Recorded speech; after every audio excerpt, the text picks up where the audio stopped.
오늘부터 사도행전 말씀을 보겠습니다. 먼저 본문을 읽을게요. 사도행전 1장 1절부터 5절. 데오빌로요, 내가 먼저 쓴 글에는 무릇 예수께서 행하시며 가르치시기를 시작하신부터 그가 택하신 사도들에게 성령으로 명하시고 승천하신 날까지의 일을 기록하였느니라. 그가 고난 받으신 후에 또한 그들에게 확실한 많은 증거로 친히 살아계심을 나타내사 40일 동안 그들에게 보이시며 하나님 나라의 일을 말씀하시니라. 사도와 함께 모이사 그들에게 분부하여 이르시되 예루살렘을 떠나지 말고 내게서 들은 바 아버지께서 약속하신 것을 기다리라. 요한은 물로 세례를 베풀었으나 너희는 몇 날이 못되어 성령으로 세례를 받으리라 하셨느니라. 아멘. 따라합시다. 기다리라. 받으리라. 오늘 아침부터 우리는 사도행전을 배우게 되는데, 이 사도행전이라는 책은 복음서, 사복음서와 그 외의 서신서들, 그렇죠? 로마서, 고린도전서, 갈라디아서, 에베소서, 빌립보서, 골로새서, 데살로니가, 전서, 쫙 그 두 복음서와 서신서들을 연결시키는 다리 역할을 하는 책입니다. 사도행전은 누가 썼죠? 바울이 썼나요? 바울이 쓴 것처럼 생각할 가능성이 많습니다. 바울이 쓰지 않고 누가가 썼습니다. 누가 썼다고요? 누가. 사도행전은 특별히 초대교회, 교회의 생생하고 진실한 모습을 보여주고 있습니다. 그래서 이 땅의 교회들에게, 유형의 교회, 무형의 교회, 이 교회들에게 큰 교훈을 주고 있고, 특별히 복음이 어떻게 전파되고 성령께서 그 복음 사역에 어떻게 활동하셨는가를 자세하게 기록되어 있습니다. 그래서 여러분, 마음이 좀 이렇게 다운됐다, 영적으로 좀 다운됐다, 그러면 사도행전을 읽으세요. 그럼 막 성령께서 역사하시는 그 현장에 여러분이 들어가면 성령께서 뜨겁게 하십니다.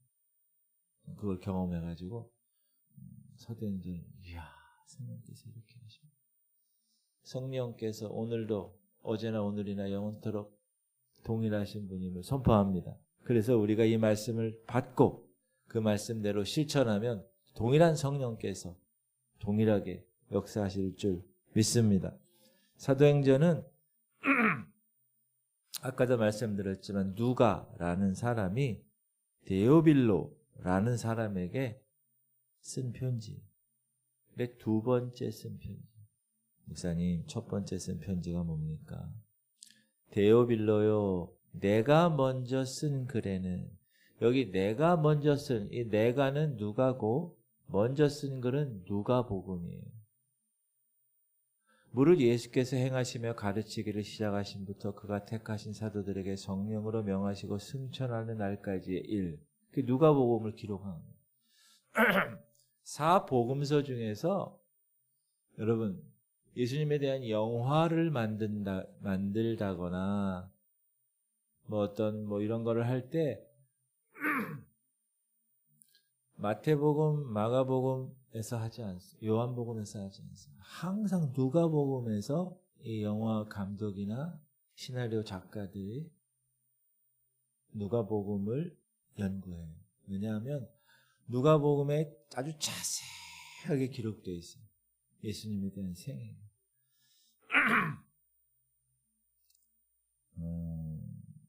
그래서 먼저 쓴 글은 누가복음이고, 누가복음에서 누가는 데오빌로에게 보내는 글이라고 이야기합니다. 자, 누가복음을 한번 읽어볼게요. 누가복음. 누가복음은 누가 썼어요? 누가가. 누구에게 썼어요? 데오빌로에게. 첫 번째로 쓴. 두 번째로 쓴 거는 사도행전. 그러니까 이 누가하고 데오빌로하고의 관계는 긴밀했다. 자, 누가복음이에요. 우리 중에 이루어진 사실에 대하여 처음부터 목격자와 말씀에 일꾼된 자들이 전하여 준 그대로 내력을 저술하려고 붓을 든 사람이 많은지라. 그때 마태와 마가와 누가와 요한만 쓴 게 아니라 여러 사람들이 메시아 예수 그리스도 그분의 행적, 그분을 따라다니며 그분에 대한 여러 가지 말, 그런 말씀들을 많이 저술하려고 붓을 든 사람이 많았어요. 그 중에 66권 이 성경, 캐논, 이 정경에 들어온 복음서가 4복음서라는, 도마복음도 있고 여러 가지 많이 쓴 사람들이 많아요. 그 모든 일을 근원부터 자세히 미루어 살핀 나도, 이 나가 누구예요? 누가 데오빌로 각하에게 차례대로 써보내는 것이 좋은 줄 알았네. 그래서 이 데오빌로 각하에게 이 누가는 사도행전도 쓸 것을 생각한 것 같아요. 차례대로 써보내는 것이라니까. 첫 번째 누가복음을, 두 번째는 사도행전을. 이는 왜 그러냐 하면 그 이유는 각하가 알고 있는 바를 더 확실하게 하려 함이로다. 여기서 데오빌로라는 사람을 각하, 여러분 요즘은 뭐 윤석열이 뭐 대통령 어쩌고 저쩌고 이러죠. 저 어렸을 때는 그런 말 하면 그 다음날 잡아가는 그런 세상이었어요. 그리고 항상 뭐라고 그래요? 각하. 뭘 하시겠습니까? 각하. The most excellent. 가장 높으신 분, 그 뜻이에요. 데오빌로를 각하라고 이야기한 걸 보면 데오빌로는 상당히 신분이 높은 사람이었다. 근데 이 데오빌로라는 이 데오빌로라는 뜻 자체가, 이름 자체가 뜻이 하나님을 경외하는 자라는 뜻이에요. 그러니까 이 데오빌로는 이방인이지만 하나님을 좀 마음에 두고 있었던 사람이었다. 경외하는, 왜냐하면 자기 이름을 하나님을 경외하는 사람이라고 얘기하는. 여러분 목사, 선교사, MK, PK 이 자녀들의 이름을 보면 뭐 요한이, 요셉이, 뭐 다니엘 이런 말을 많이 써요. 그런데 그거는 뭐 그러려니 하잖아요. 목사님 아들이고 선교사 아들이니까. 그런데 전혀 그렇지 않은 집안의 애가 이름이 성경적인 애가 있어요. 온유, 우리 교회도 있잖아요. 청년. 엄마 아빠가 목사님도 아니고 선교사님도 아닌데. 그러니까 신앙이 대단한 거죠. 일반 평신도가 자기 자녀 이름을 요셉, 요한이 이렇게 짓는 거는 대단한 겁니다. 아마 그 목사, 선교사 부모님보다 더 신앙이 좋은 것 같아요. 그렇게 지금. 왜냐하면 저도 우리 애들 이름을 제가 지었는데 요한이, 요셉 이렇게 안 지었어요. 지성이, 지수 이렇게 지었어요. 그냥 발음하기가, 저는 제 핵심은 그거예요. 일단 발음하기가 좋아야 되고 또 그 뜻을 하나님이 원하시는 뜻으로 했으면 좋겠다. 이렇게. 명시에는 뒤에 받침이 나오거나 이렇게 같은 이음자가 나오거나 이러면 발음하기가 쉽지 않습니다. 그래서 받침을 빼고 명치성, 명치수 이렇게. 그거 중요하지 않고. 데오빌로라는 이름이 뭐라고요? 뜻이 하나님을 경외하는 대단한 사람이었다. 자, 질문 드립니다. 누가가 예수님의 12 제자 중 한 사람이었죠? 아니요. 제 유도신문에 넘어가시면 안 됩니다. 베드로, 안드레, 야고보, 요한, 빌립, 바들로메, 도마, 마태 없어요. 누가라는 사람은. 예수님 제자가 아닙니다. 예수님이 이 땅에 살아계실 때 성경 어디에도 예수님하고 누가 같이 나온 적이 없어요. 그러나 누가는 나중에 바울과 함께, 바울과 아주 친숙한 관계, 아마 동료 관계나 선후배 관계였지 않았을까. 그리고 나중에 복음 사역에 바울을 많이 도와준 사람. 특히 누가의 직업이 뭔지 아세요? 닥터의 의사, 메디컬 닥터. 그래서 바울이 나중에 이제 말년에 감옥에 많이 갇혀요. 그럴 때 이 누가가 많이 도와요. 제가 지금 여기 부었잖아요. 어제 벌침을 또 맞았어요. 부어가지고 지금 이렇게. 근데 이거 해주시는 한의원 원장님이 크리스찬이에요. 한동대 기도회에서 만난. 그러니까 한동대 학부모 기도회라고 있어요.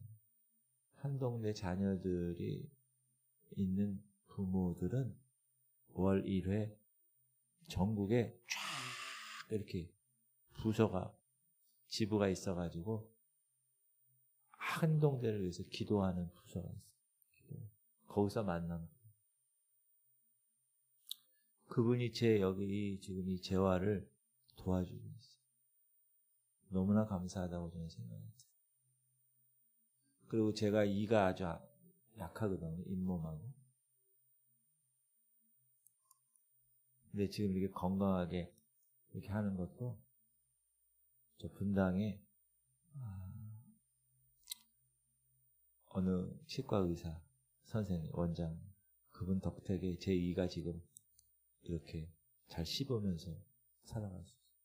그전엔 다 뽑으라고 그랬어요. 그 전에 치과에서는 다 뽑으라고 그랬는데 그분은 목사님 우리 한번 해봅시다. 지금까지 하나님의 은혜인 줄 믿습니다. 이렇게 특히 의사 중에서 복음 사역을 위해서 혹은 목회자들을 위해서 헌신하는 분들이 있어요. 그분들 저에게 치료비 한 1분도 안 받아요. 너무 감사하죠. 그렇죠? 그거는 하늘에 쌓는 거예요. 복음. 여러분 그 원리를 아는 분들은 그렇게 하는 거예요. 이 누가가 그랬다는 거예요. 의사로서 사도 바울이 말년에 감옥에 많이 들어가서 힘들고 어려웠고 평소에도 이럴 때 아주 그냥 많은 도움을 준 사람입니다. 또 이 누가는 의사이니까 아무래도 지금도 의사들은 공부 많이 하고 아무래도 여러 가지 여러 계층의 많은 사람들과 많이 만나고 평판이 좋고 인망도 좋고 이런 사람, 그래서 데오빌로라는 각하와도 관계를 했던 사람이었다. 그렇게 알 수 있고 이 누가라는 사람은 아마도 이 사도 바울로부터 복음을 받았고 회심을 한 것으로, 그래서 그 이후에 예수 그리스도에 대해서 많은 연구를 아주 그래서 여러분 특히 누가복음 사도행전에 보면 병을 고치는 지금 상황이 어떻고 이거를요 대충 뭉뚱거려서 기록하지 않아요. 왜? 이 사람이 의사였으니까 아주 정확하게 그리고 논리적으로 그렇게 기록하는 것을 볼 수가 있습니다. 누가복음 사도행전에서. 그리고 사도행전이라는 거는 영어로 act잖아. 액션 할 때 행동, 행하는 것 이런 거잖아요. 그 제목이 말해주는 것처럼 사도들의 복음 전파를 위해서 그 행한 일들을 기록한 거예요. 만약에 이 행전이 없었으면 복음이 어떤 경로로 어떻게 능력 있게 전 세계적으로 전파되었는가에 대해서 알 수가 없습니다. 그리고 이 책은 오순절 성령 강림부터 시작해서 이제 바울이 로마에 도착해서 복음을 전하는 데까지 그때 바울을 쫓아다니면서 사도들의 발자취를 특별히 바울의 행적을 따라서 기록한 복음사역의 역사서예요. 역사서. 히스토리북이에요. 역사서. 살아있는 기독교 역사서. 그리고 이 책은 AD 61년경에 기록된 것으로 신학자들이 보고 있습니다. 자, 그런데 1절과 2절 보면 먼저 번에 보낸 서신의 내용, 데오빌로여, 내가 먼저 쓴 걸 누가복음이에요. 무릇 예수께서 행하시며 가르치기를 시작하심부터 그가 택하신 사도들에게 성령으로 명하고 승천하신 날까지 이를 기록하였느라. 그리고 3절에 복음이 전파되는 모습을 기록해. 그가 고난 받으신 후에 또한 그들에게 확실한 많은 증거로 친히 살아계심을 나타내사 40일 동안 그들에게 보이시며 하나님 나라의 일을 말씀하셨어요. 부활하시고 나서 곧바로 하늘로 승천하지 않으시고 이 땅에서 무려 40일 동안 500여 형제들에게 나타나셔서 내가 부활했다. 거기에 많은 사람, 막달라 마리아도 있고 베드로 요한도 있고 또 우리가 잘 아는 엠마오 두 제자도 있고 여러 사람들이 있습니다. 실제로 부활하신 예수님을 보고 만나고 직접 경험한 사람, 친히 살아나심을 주님은 나타나셨어요. 40일 동안. 그래서 누가의 이 서신은 그리스도의 부활하신 사실부터 증거합니다.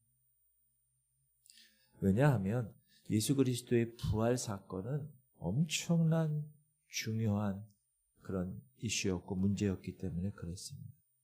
예수님은 그의 제자들에게 그가 살아나시죠. 3번씩이나 우리가 요한복음 공부했잖아요.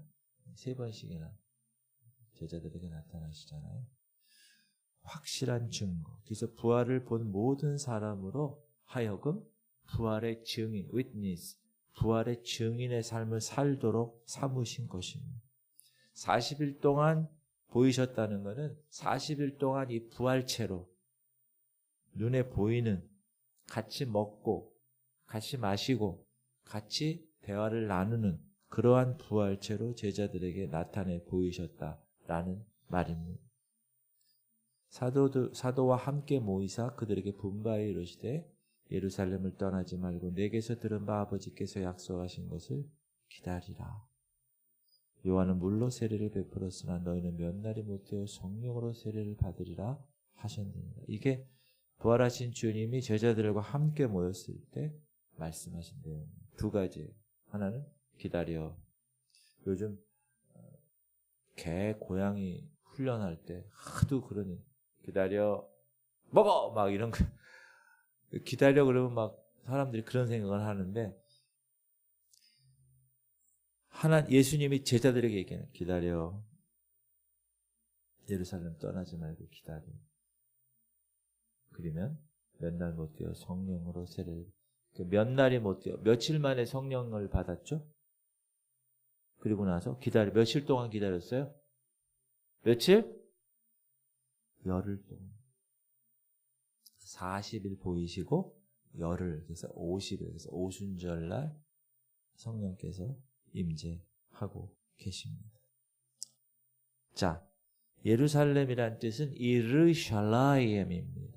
이르는 the city고 샬라임은 샬롬이에요. 평화.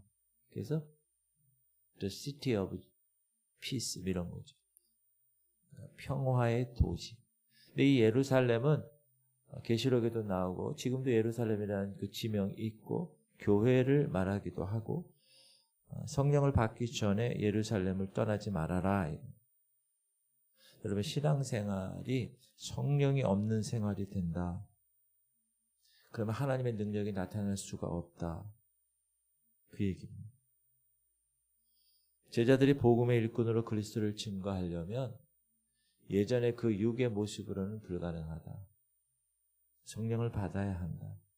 근데 그 성령을 받기까지는 띵까띵까 있다가 성령 받는 게 아니라 기도해야 돼. 여러분 마가 다락방에서 120명의 성도들이 열흘 동안 뭐 했겠어요? 금식하며 기도하는 것이죠. 떠나지 않고 기다렸어요. 그때 오순절날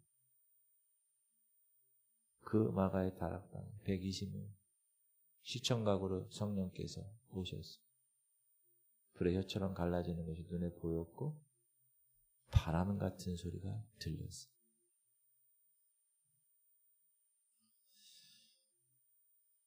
내가 아버지께로 가면 보혜사 성령을 너에게 보내겠다.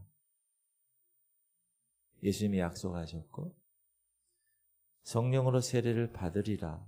성령으로 세례를 baptism, baptized. 세례는 대단히 중요한 건데 여러분 우리가 우리 교회에서도 물세례 의식을 하죠. 예식을.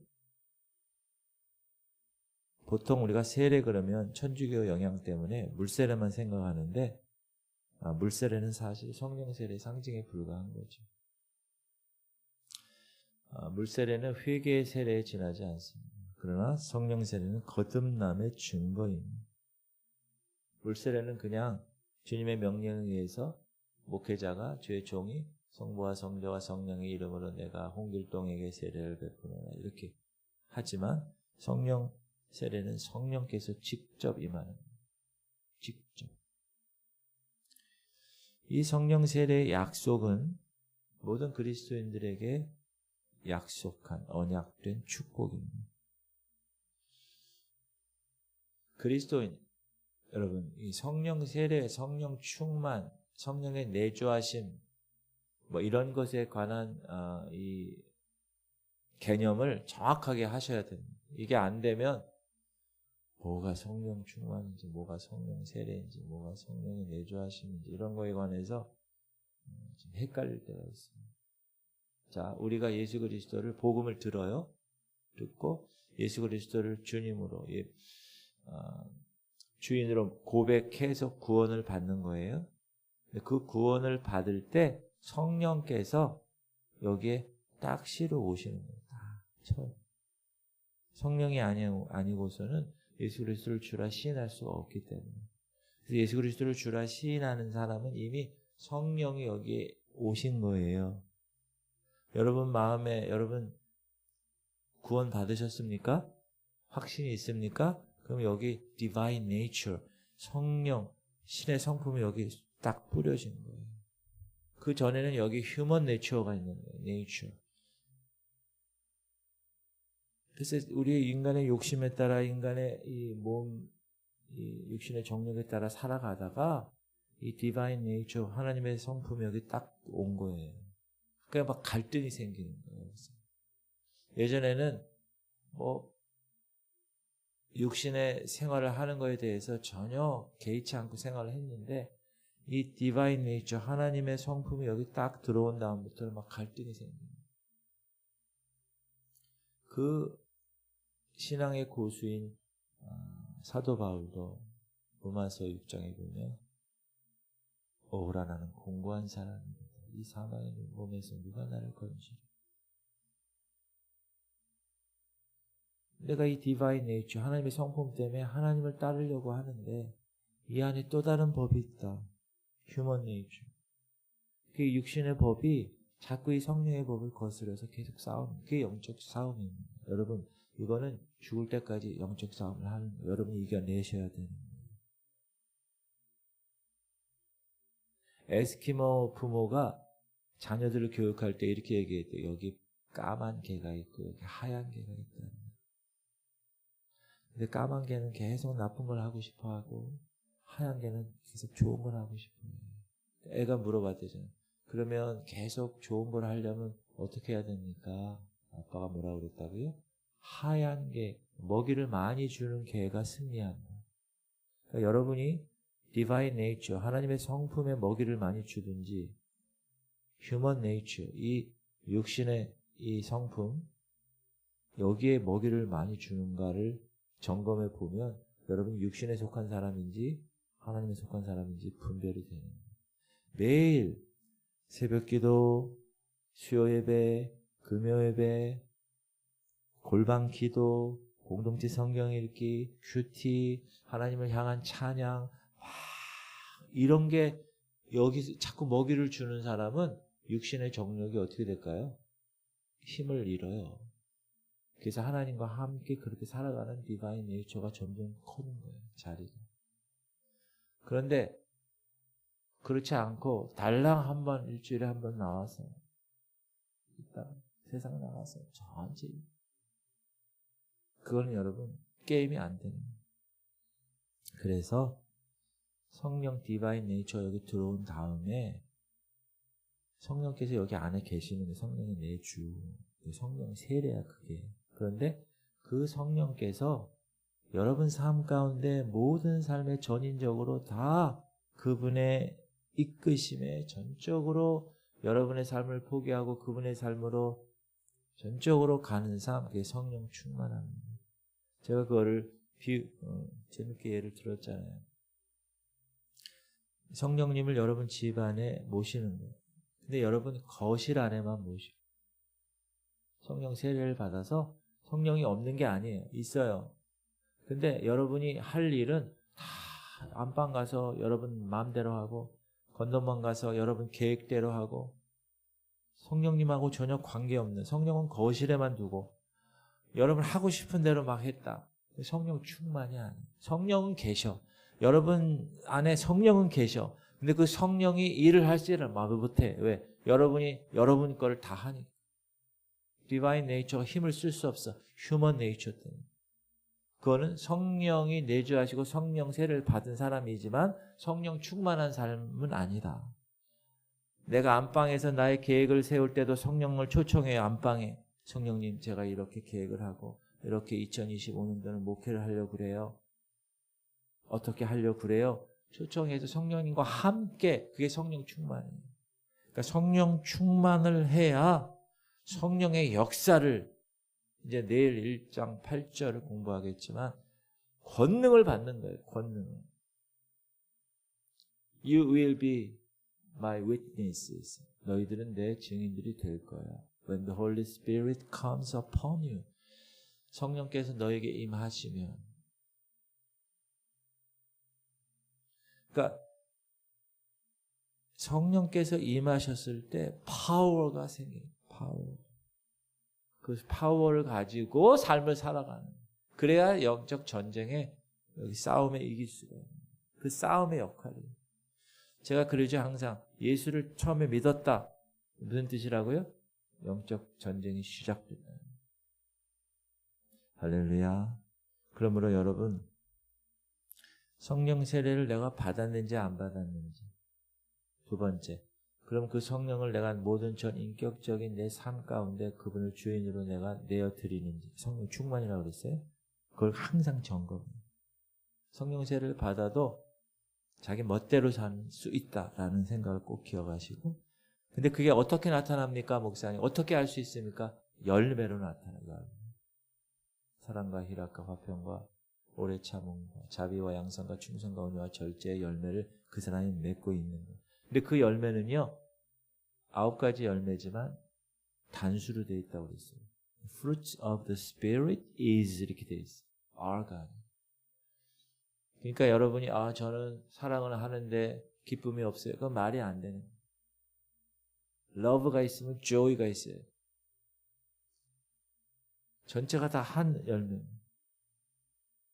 그 열매를 여러분이 맺고 있느냐 안 있느냐를 여러분이 점검해 봐요. 할렐루야. 여러분 성령 충만하시기 바랍니다. 목회자의 가장 첫 번째, 성도들이 구원의 확신이 있는가. 두 번째, 그 성도들이 지금 성령 충만한 삶을 살고 있는가. 그걸 도와주는 게 목회자의 일이에요. 저는 그걸 도와드리기 위해서 이곳에 온 거예요. 할렐루야. 기다리라, 받으리라. 기도합시다.